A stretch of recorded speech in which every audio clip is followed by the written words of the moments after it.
네, 더불어민주당 대선 경선 과정에서 이재명 후보의 음주운전 전력을 놓고 후보들 간의 공방이 불거지고 있습니다. 자, 후보들 간의 당 검증단 구성을 놓고도 찬반이 엇갈린 상황입니다. 또 국민의힘 윤석열 전 총장은 일단 발언이 구설에 오르자 유의하겠다 이렇게 다소 몸을 낮춘 모습을 보였습니다. 관련 내용들 살펴보죠. 김성환 시사평론가, 이상일 전 국회의원 두 분 모셨습니다. 어서 오십시오. 네, 안녕하십니까? 예. 먼저 이재명 후보 음주운전 놓고 한 번 아닌 것 같다 이렇게 경쟁 후보들의 비판도 나오고 있거든요. 이재명 후보도 사과는 하면서 사과에는 그치지 않은 모습을 보였습니다. 직접 들어보시죠.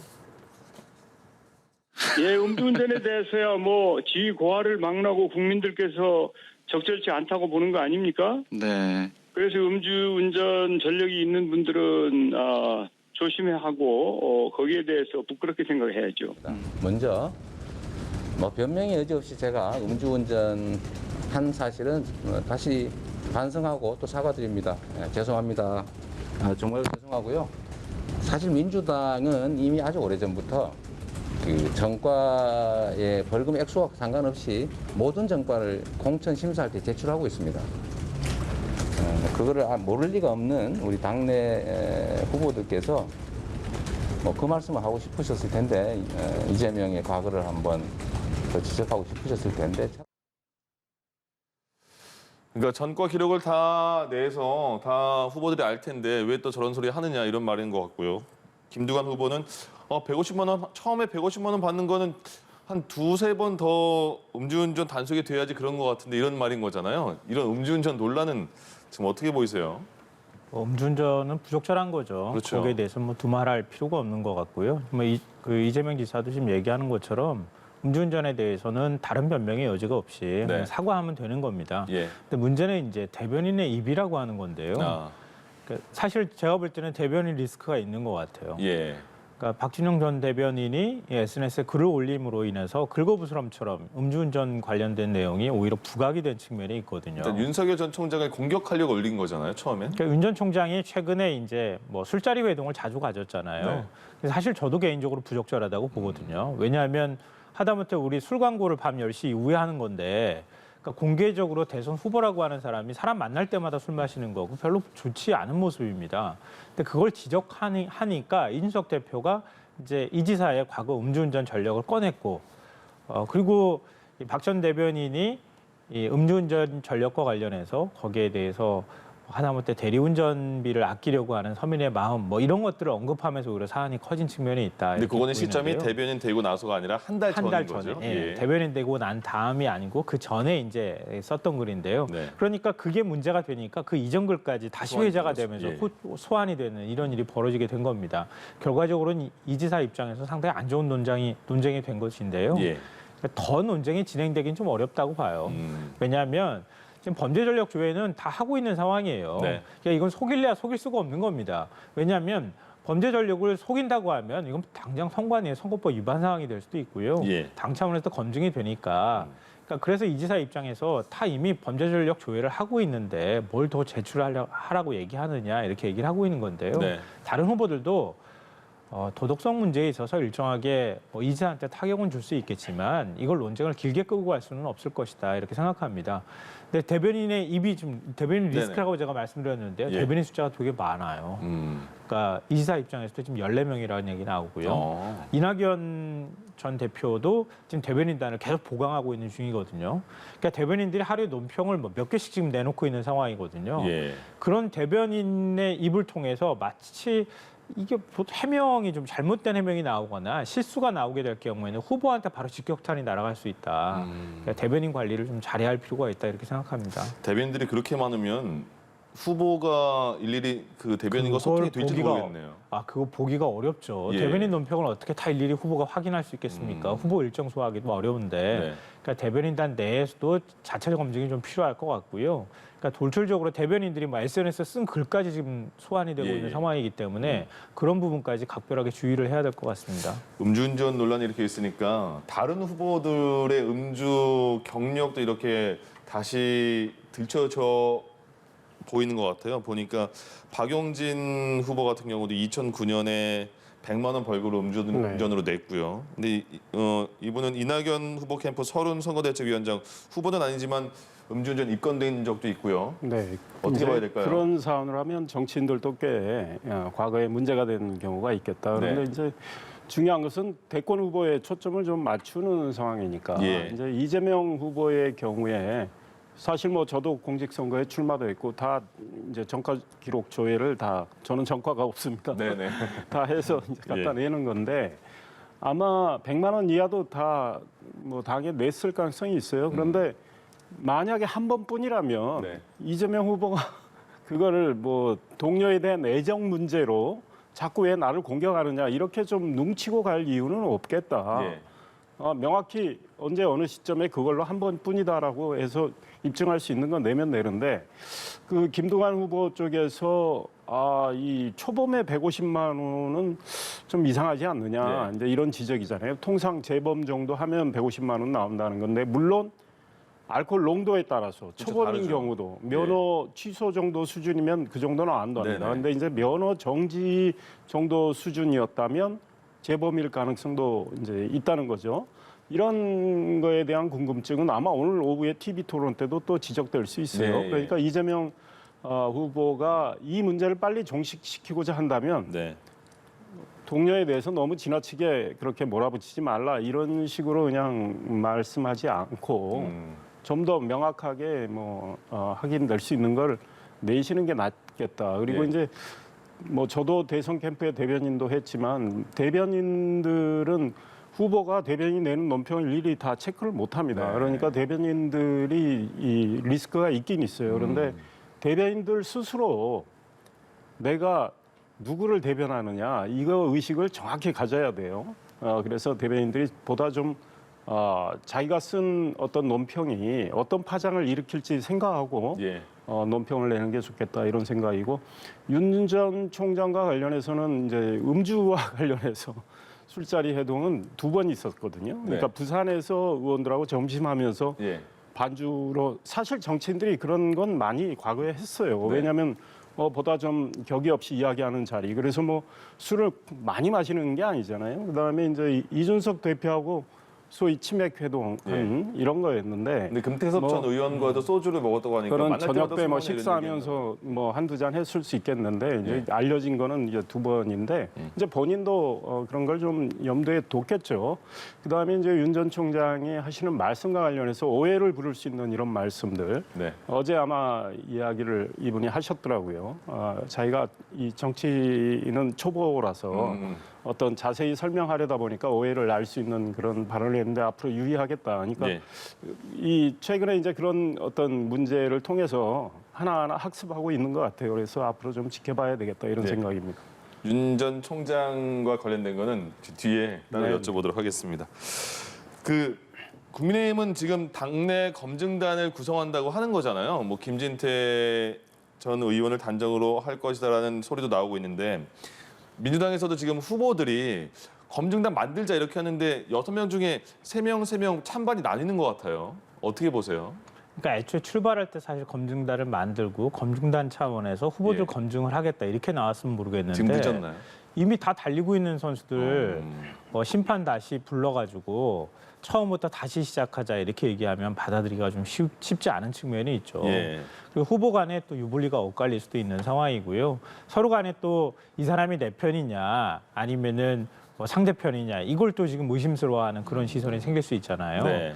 근데 뭐 지금 이제 음주 전력과 관련된 얘기가 나오는 것처럼 저는 좀 과하다 싶을 정도로 검증하고 있다는 생각이 들거든요.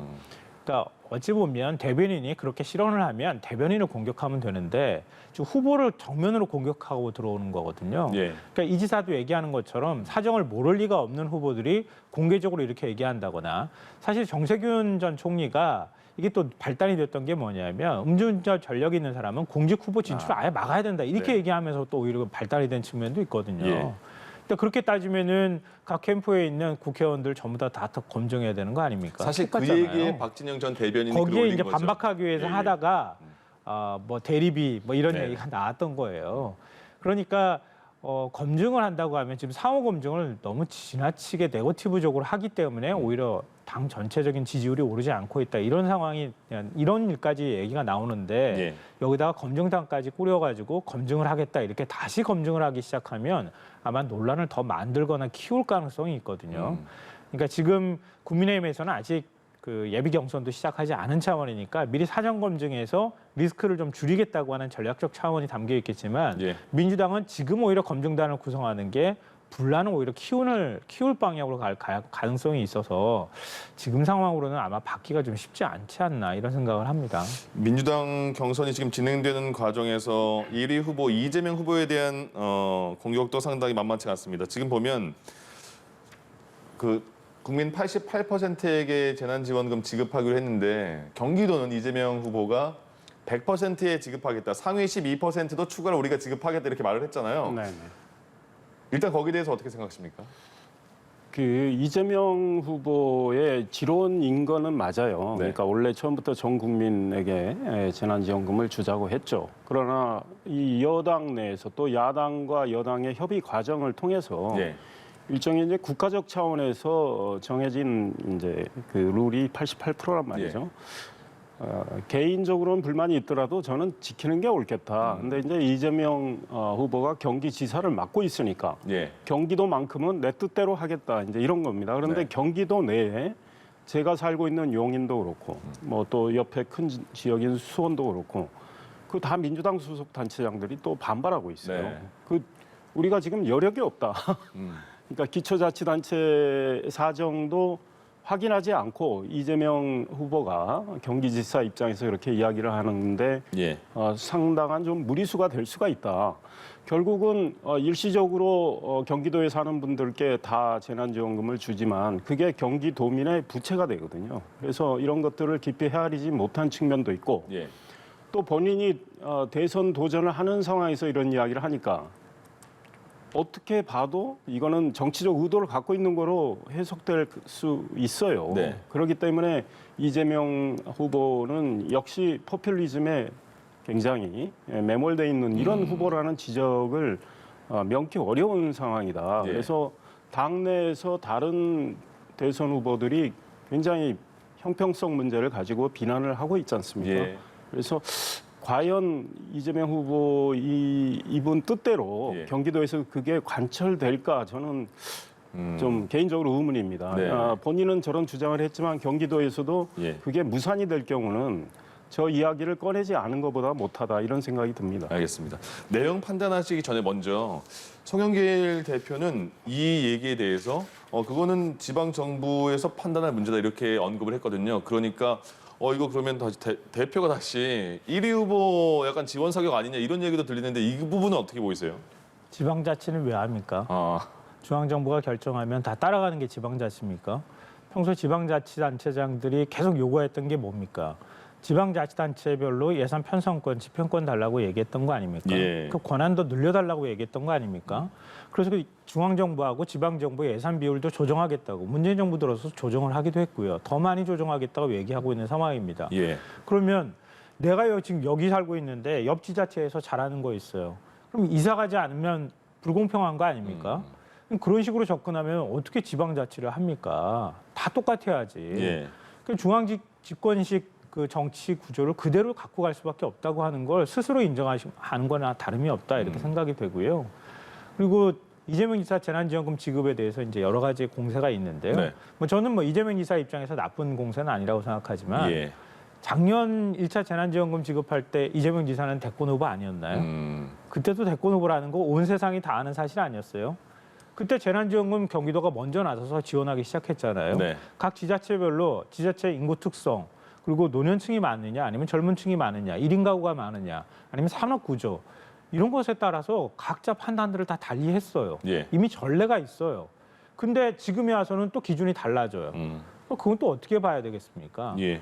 그러니까 어찌 보면 이재명 지사가 지금 대권 후보로서 지지율이 많이 나오기 때문에 기존의 재난지원금 지급하는 걸 기본소득 시리즈로 계속 이어왔고 그 철학을 이어가려고 하는 노력에 대해서 어찌 보면 견제성 멘트들을 계속 날리고 있는 거 아닌가 이렇게 생각이 되고요. 네. 이 지사 입장에서 본다면 자신의 소신대로 일단 나가는 것은 맞는데 이 지사가 지금 뭐 무조건 주겠다 이렇게 얘기하는 건 아니거든요. 경기도의회하고 협의하고 각 지자체하고 어차피 예산 분담 비율을 얘기해야 되거든요. 예. 그러니까 반발하는 지자체도 제가 보니까 꽤 많은 지자체는 우리 지자체가 부담할 여력이 적으니 경기도가 더 많이 부담해라 이런 차원에서 얘기하는 측면도 있거든요. 네. 그러니까 경기도가 좀 재정 여건이나 이런 것들을 감안했을 때 도 차원에서 지원하는 금액을 한 80%로 올린다거나 지자체가 부담하는 금액을 줄인다거나 이렇게 할 경우에는 전 반발의 목소리가 더 줄어들 거라고 생각해요. 그러니까 그런 다양한 것들을 다 고려해야지 예. 예를 들면 민주당 내 각 대권주자별로 지자체장들의 친소관계에 따라서 지금 반발하는 거 아니냐 이렇게 바라보기 시작한다면 지방자치 정신 자체를 훼손하는 일이 될 수 있다. 그러니까 재난지원금 지급에 대해서 너무 포퓰리즘적이다 이렇게 공격할 필요는 저는 없다고 생각합니다. 이 부분에 대해서 뭐 당정과 여야가 다 협의한 내용을 부정하는 것이다 이렇게 비판한 목소리도 있고요. 부정이 아니고 거기에 플러스 알파를 지급하는 거니까 부정의 개념은 아니다 이런 소리도 있습니다. 또 하나가요. 이재명 후보의 대표 공약이 기본소득이잖아요. 근데 이번에 어제 보니까 기본주택이라는 거를 공약을 발표를 했어요. 간단하게 보면 무주택자에게 역세권의 좀 30평. 예, 30평대 주거지를 30년 이상. 좀 싸게 주겠다. 30년 동안 이용하면서 네. 웃음의 의미는 어떤 걸까요? 예. 글쎄, 이 전문가들 또 오늘 이제 언론 보도를 통해서 보면 그게 되겠느냐 매우 회의적이죠. 네. 그러니까 지금 대선을 앞두고 이분이 계속 공약을 내놓는 거 아닙니까? 소위 말하는 기본 시리즈. 처음에는 이제 기본소득은 1호 공약이 아니다라고 했다가 이제 많은 지적을 받게 되자 기본소득 이야기도 했고 이제 예. 기본주택인데 글쎄요, 이 본인이 이 도상에서 그리는 그림대로 다 되면 정말 좋은 세상 오겠죠. 유토피아 오겠죠. 그러나 네. 현실적으로 지금 그게 가능하겠느냐. 이 정부가 지금 써온 부동산 정책 의도는 선했다고 봅니다. 예. 근데 그 의도대로 지금 되고 있느냐. 역효과가 계속 나서 결과적으로 국민을 괴롭히고 있단 말이죠. 예. 그거보다 더한 주택 정책을 내놓는 것 같다. 제가 뭐 부동산 전문가는 아니지만 상식적으로 잘 이해가 안 돼요. 그리고 100만 호를 이제 짓는 거 아닙니까? 네. 소위 말해서 공공주택을 역세권의 중심으로 지어가지고 이 30년 이상 무주택자들이 중산층을 포함해서 저렴한 임대료로 살게 하겠다. 이게 지금 우리 역세권 주변에 그런 땅이 어디 있느냐. 그리고 재원 조달은 어떻게 할 건지에 대해서 구체적으로 밝히질 않았어요. 예. 뭐 소위 현대적 금융 기법을 활용하면 가능하다 이렇게 하는데 글쎄 이런 발상이 과연 국민에게 굉장히 달콤하게 들려가지고 네. 그 국민들이 표를 줄까 저는 이런 의문을 가져봐요. 그래 국민을 좀 우습게 하는 정말 포퓰리즘적 발상. 오히려 저런 좀 황당한 발상을 이렇게 내놓음으로 인해서 예. 이재명 후보의 다른 공약도 신뢰성을 떨어뜨릴 수도 있겠다 이런 생각이 듭니다. 예. 기본주택은 100만 호 포함해서 임기 내에 250만 호를 공급하겠다는 거잖아요. 한 달에 역세권에 한 60만 원대에 살게 하겠다 이런 건데 어떻게 보이세요? 서울 중심가에 60만 원으로 과연 살 수 있겠는가 이런 네. 얘기 나올 수 있고요. 재원은 어떻게 조달할 거냐 이런 얘기 나올 수 있습니다. 예. 근데 어떤 후보가 공약을 내세우더라도 똑같은 얘기들을 누군가 하고 있을 거라고 생각해요. 그러니까 대선 공약이라고 하는 게 과연 재원 조달을 어떻게 할 것인가 이런 얘기들이 항상 뒤따라갈 수밖에 없거든요. 네. 근데 대통령도 되지 않았는데 재원 조달 방안까지 전부 다 마련한 게 좀 쉽지는 않은 측면도 있습니다. 그러니까 어찌 보면 공격하기 제일 좋은 소재를 가지고 공격하고 있는 것 아닐까 생각하고요. 예. 민주당이 그동안의 네거티브 공정이 너무 격화됐다. 지역주의 논쟁까지 갔다 이렇게 얘기가 되고 있는데 예. 공약 내놓고 검증받는 거는 저는 굉장히 좋은 방향이라고 생각해요. 그러니까 공약 내놓고 다른 후보들이 공약 계속 파고들면서 검증하는 겁니다. 이재명 지사 기본주택 공약 지금 검증 받아야 될 거예요. 그러니까 검증 받으면 되는 겁니다. 오히려 이런 논쟁을 끌고 가줘야 그래야 국민들이 아니면은 유권자들이 민주당 지지층 아닌 유권자들도 관심을 갖고 이게 지금 가능할까? 이런 생각들을 할 수 있다는 거예요. 이런 논쟁을 적극적으로 만들어야 외연 확장이 가능한 거거든요. 근데 기존의 논쟁들은 전부 다 뭐 호남 뭐 차별이니 어쩌니 이런 얘기만 하고 있었다는 거예요. 네. 그러니까 민주당 지지율 하나도 안 오르잖아요. 이낙연 전 대표 지지율 올랐다고 얘기하는데 각 후보들 다 지지율 합해놓고 보면은 다 거기서 거기예요. 그러니까 이런 논쟁 끌고 가는 것은 그러니까 그 네거티브 논쟁 끌고 가지 말고 이렇게 정책 검증으로 계속 논쟁을 끌고 가는 방향으로 그 시발점이 됐다고 하는 것은 상당히 의미가 있다. 예. 계속 이런 논쟁 가져갔으면 좋겠다고 생각하고요. 그리고 제가 한번 물어보고 싶어요. 네. 한국에 지금 집 많이 지으면 집값 떨어집니까? 진짜 떨어질 거라고 생각하시는지 한번 묻고 싶어요. 집을 과연 그렇게까지 공급 다 가능한지도 모르겠고요. 그렇게 해서 국민들한테 집을 공급했을 때 국민들이 지금 생각하는 것처럼 나 집 사서 빨리 집으로 뭔가를 투자를 해서 돈을 더 많이 불려나갈 거야.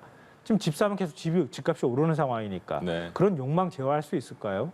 한 사람 1가구 1주택으로 모든 사람들의 주택을 소유를 제한하면 모를까? 한 사람이 만 채씩 갖고 가는 이런 상황에서 그 다 제어할 수 있겠습니까? 결국 세금으로 제어할 수밖에 없는 상황이거든요. 현실적으로. 예. 근데 세금 아무리 물리면 뭐 합니까? 집값 올라가면 그만인데. 결국 문제의 핵심은 임대주택을 많이 늘려야 한다고 하는 것은 시민단체들도 얘기하고 있고 현 정부를 가장 많이 공격하고 있는 경실련에서도 얘기하고 있는 바예요. 예. 주택을 늘려갈 수 있는 방안들에 대해서 끊임없이 고민하고 그럼 그 재원 조달을 어떻게 할 것이냐. 하다못해 지금 국토보유세 얘기하고 있는 것처럼 그런 것들의 세금을 통해서 국민들의 주거 안정성을 높이는 방향으로 예. 돈이 투자되게 만드는 방향을 만들어 나간다거나 이런 방안 자체를 무조건 이거는 안 됩니다. 이렇게 얘기하는 것은 저는 뭐 맞지 않다고 보고요. 정치는 계속 길을 내는 사람입니다. 희망을 줘야죠. 그 희망을 줌으로 인해서 많은 분들한테 관심을 유도하고 끌고 나가는 게 대선 후보가 해야 될 역할이라고 생각합니다. 알겠습니다. 제가 한 오늘 말씀. 제가 한 말씀. 예. 그러니까 우리 국민이 뭘 원하는지를 정확히 파악을 하라는 거예요. 그러니까 임대주택은 왜 필요하고, 예. 그다음에 국민들은 그 임대주택에 살던 분들도 자가 소유를 원한단 말이에요.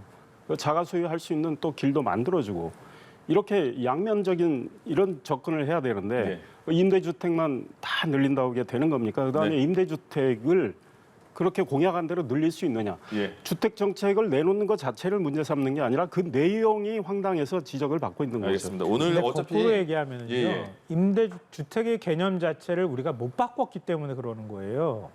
집을 계속 사야 된다고 하는 욕망, 집값은 계속 뛰고 자산을 갖고 있는 사람이 끊임없이 돈을 벌고 있다고 하는 것들을 옆에서 보기 때문에 생겨난 욕망이에요. 예.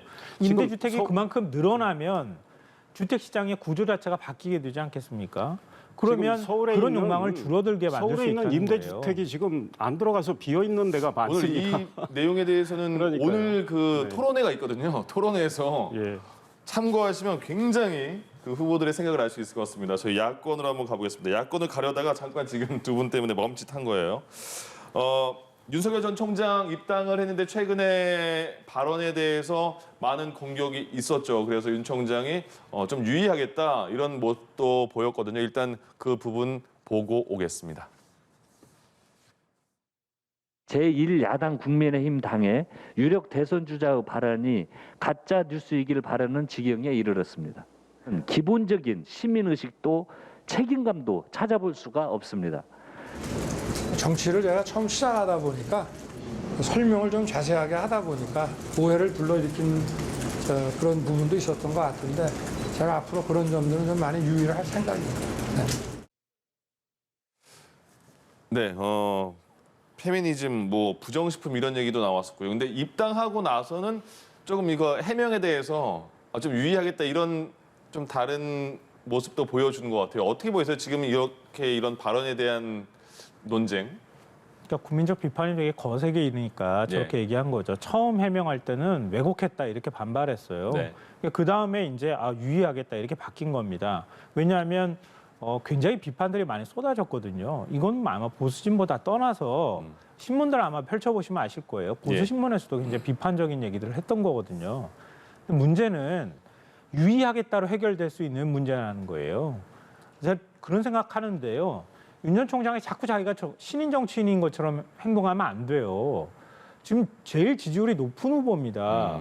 그러면 거기에 걸맞은 아까 제가 이제 정책 얘기했던 것처럼 비전과 희망을 국민들한테 줘야 되는데 얘기할 때마다 지금 논란이 되고 있다고 하는 것은 심각하게 성찰할 필요가 있다. 예. 더군다나 신인 정치인 양 행세하면 안 됩니다. 언제까지 그러면 대권 후보한테 국민들이 기다려주면서 저 사람이 정치 수업할 때까지 기다려줄 거야 이렇게 생각할 거라고 생각하는 건 착각입니다.